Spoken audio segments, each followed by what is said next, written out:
Peter Jackson, vous savez qui c'est. Il est le réalisateur de l'excellente trilogie du Seigneur des Anneaux, d'ailleurs considérée à l'époque comme une œuvre inadaptable. Aujourd'hui, nous allons parler de l'un de ses premiers longs métrages, Créatures célestes, sorti en 1994 et qui raconte l'histoire, inspirée de faits réels, de Pauline Parker, qui va rencontrer une nouvelle élève dans son école, Juliette Hulme, venant tout droit de l'Angleterre.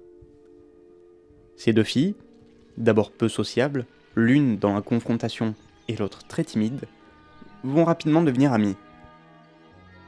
Cette amitié va les amener à passer du temps ensemble, à jouer, à lire, à se déshabiller et courir en sous-vêtements dans la forêt, mais surtout à écrire un roman sur une famille royale et à la mettre en scène à l'aide de statuettes d'argile. J'ai assassiné 57 personnes et ne semble pas montrer le moindre désir de s'arrêter.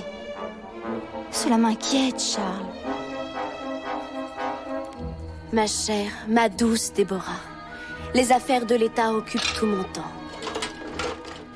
Mais ces premières histoires vont rapidement se transformer de simples passe-temps en manière de s'évader lorsque Juliette va découvrir que ses parents vont partir 4 mois en Angleterre en la laissant seule en Nouvelle-Zélande. Viens avec moi. N'aie pas peur. Et c'est alors qu'elles vont commencer à se réfugier dans ce qu'elles appelleront le 4e monde.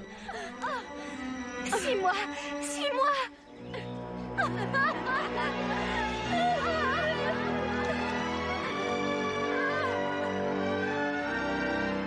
Et ça va pas s'arranger.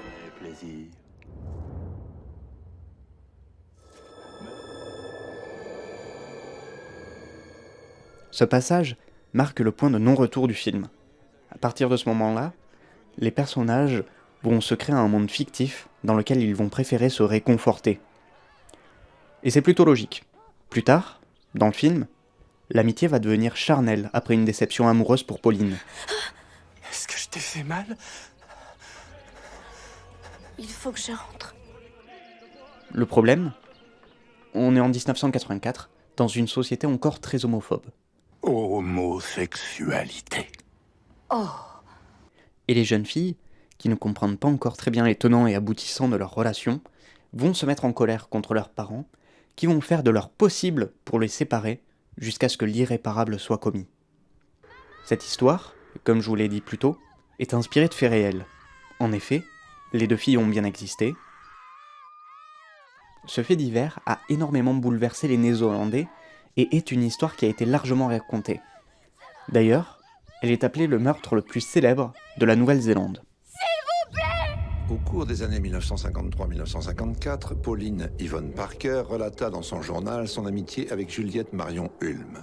Voici leur histoire, fidèlement tirée des propres mots de ce journal. Lorsque la femme de Peter Jackson lui parle de l'affaire, l'homme est tout de suite intéressé, mais se présente à lui un grand souci. Comment s'approprier un fait divers largement connu et ajouter son point de vue à cette histoire ? Et c'est justement ce travail qui donne tout son grain au film. Lors de son enquête, Peter Jackson est tombé sur des journaux intimes de Pauline, qu'on la voit écrire dans les films. J'ai décidé que ma résolution pour la nouvelle année sera d'être plus indulgente envers les autres. Et ceci révèle toute la dimension fantaisiste des jeunes filles. L'un des aspects qui m'a le plus intéressé lors du visionnage du film est sa réalisation.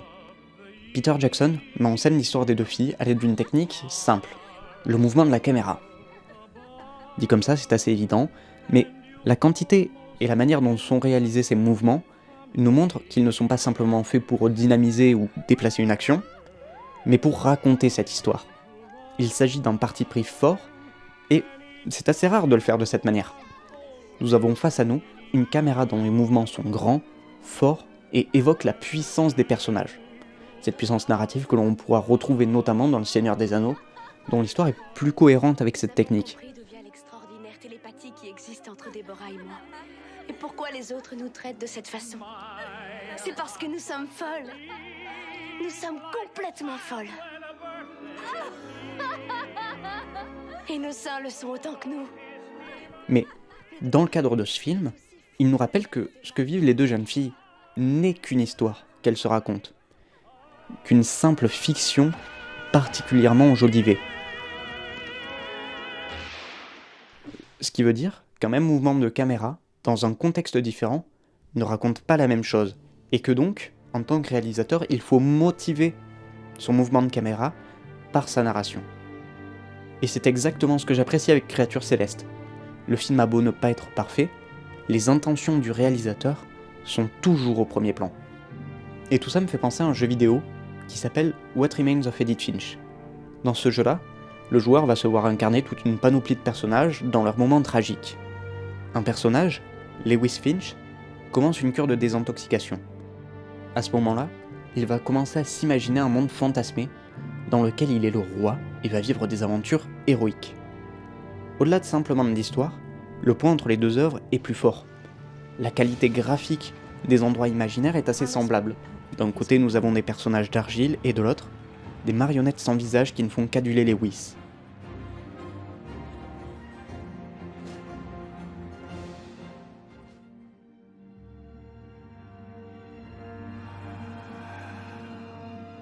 Comme c'est joli.